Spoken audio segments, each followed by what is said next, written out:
So my mom was an orphan. So when she was about 5 or 6, I think, she was really obsessed with drums. And the foster home that she was in at the time wouldn't buy her a drum set. So I think because she never really got to scratch that itch, when she had me, she couldn't resist buying me that silver steel drum set from Service Merchandise. I started playing drums at 4, well, almost 5, so my almost 5th Christmas. I remember it like it was yesterday, and I was playing, quarter flash songs, and it was like her handing me that was like, oh, this is your predetermined destiny. You're gonna entertain people.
I didn't have really a big family. It was really mostly just me and my mom. So no really family to influence my musical side, except I will say my mom listened to a lot of great music. And it was never just like, I only listen to rock or I only listen to country. I mean, it was like, oh, Charlie Pride? Yeah, that's good. Conway Twitty, I love that. How about Van Halen? Yes. So Roger Whittaker, Fresh Air 5. I mean, everything from symphonies and stuff. So she just, she really loves music. I mean, when we cleaned house on the weekend, we were always, there was a record on, something to listen to. I think the first time I really realized I wanted to be a rock star, right? Just somebody to create stuff. And I hate to just say Prince's name, but my mom and her best friend took me and her best friend's son to see Purple Rain at the movie theater. And I remember my mom had this pickup truck, and we got home, we parked, and of course I had "Let's Go Crazy" stuck in my head because that was the last song of the movie. And I remember like getting in the bed of the truck and like, "Let's go crazy!" I like jumped off the bed and landed on the ground. I was like air guitar. It was like, I want to do this. My mom bought me and a friend of hers, we called him my Uncle Paul, tickets to see Tears for Fears at the Zoo Amphitheater, 4th grade. Songs from the Big Cherry Band. That changed my life right there, yeah. We would climb on my friend's roof and stand on the side of the roof with like broomsticks and trench coats. Shout, shout, let it all out. Like, I'm like, yeah. So Prince and Tears for Fears, I think probably that was like, yeah, you can't avoid this. But I didn't do anything real until I was like 15 or so. And I was in a band with a buddy of mine named Roy called Dead River. Dead River. Roy Lee Nelson, been friends with Jeremy since 1992 when we first met. We met in a Taco Bell parking lot one night on the main cruise strip in Moore, Oklahoma.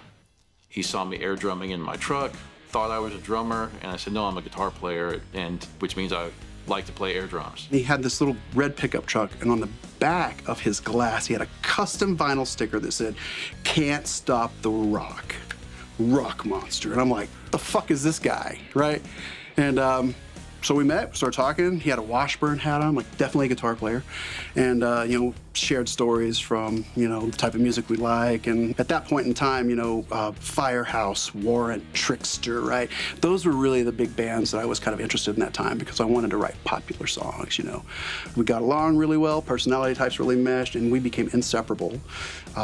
He moved in with me and at my mom's house, and we played music, just drums and guitar in my garage every damn day. And that's really kind of how I got my first, taste of band life. We found a bass player and another vocalist, and to put together our first band. Showed him some song ideas that I had, or a couple of finished songs that I had done. If we were working on a brand new song, I could look at him in a certain way and he would just know when to go from the hi-hat to the ride cymbal, when to take a certain fill. And he might look at a certain part of my guitar neck and I would just go there. And that is something I haven't really had with anybody else. After I left that band and moved to Dallas, I decided that there was no way I was going to continue to be a drummer. So I wrote my first solo album, recorded all the instruments except for the lead guitar, and put that out as a solo demo, and answered an ad. And that's when Red Tape Poetry, most of those guys had moved to Dallas, and joined that band. And so that's how I became a singer and joined those guys. I met Jeremy about 22 years ago through some mutual friends. His band, Red Tape Poetry, was playing a show on New Year's Eve at the Liquid Lounge in Deep Ellum. My friends had picked up tickets for the show, and I was kind of a last-minute tag-along, crashing their party. So I reached out to Jeremy over email, introduced myself, got tickets. A couple of weeks later, met him at the door at the Liquid Lounge, and I loved it. The vocals were really good. I have to say I'm partial to drummers who become vocalists. And 22 years later, here we are. So I was in Red Tape Poetry. We had been playing around Dallas and a couple shows in Houston, I think.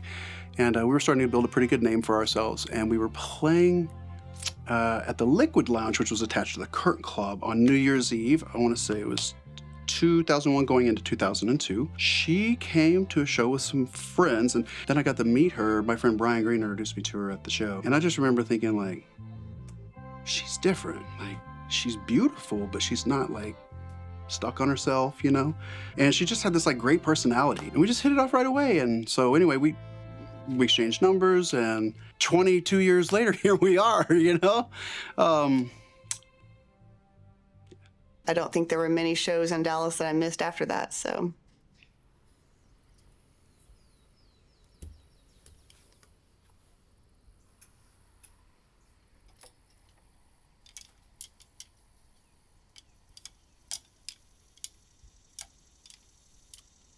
Jeremy's journey through music has been quite eventful. There's been lots of up and downs. We've gone through Red Tape Poetry. I watched him turn that into Telling Jonas and kind of form that with some original Red Tape members and some new members. When he's not playing music, he's pretty much the same. He's all over the place. You have to really kind of reel him in. So he's always working on something.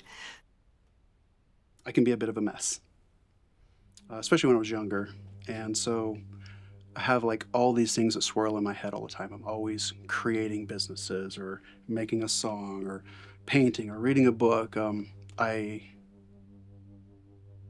struggle to remember to eat. I forget where I'm at sometimes. If we have plans tonight, she told me what it was this morning, I probably forgot. Just like the song Wasted Time, when stuff just gets way too heavy. Excuse me.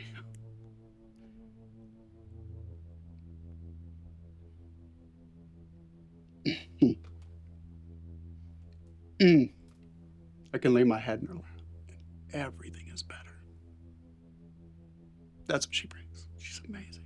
It's like I told her earlier today, I'm so happy, We've created this life together where we have these amazing friends, and, we've created our own little family, and we have traveled the world, and we work really hard. We've opened a restaurant and had a food truck and served the public and all these things. And at the end of the day, man, like, as long as I got her to wake up to, I'm good. Like, she levels me out in so many ways.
He's always working on something. I love listening to him play and sing, and he's always sharing stuff with me, either his stuff or new things, and there's always music going on in the house. It's been a lot of fun really watching him grow and being a part of the adventure that is Jeremy Scott.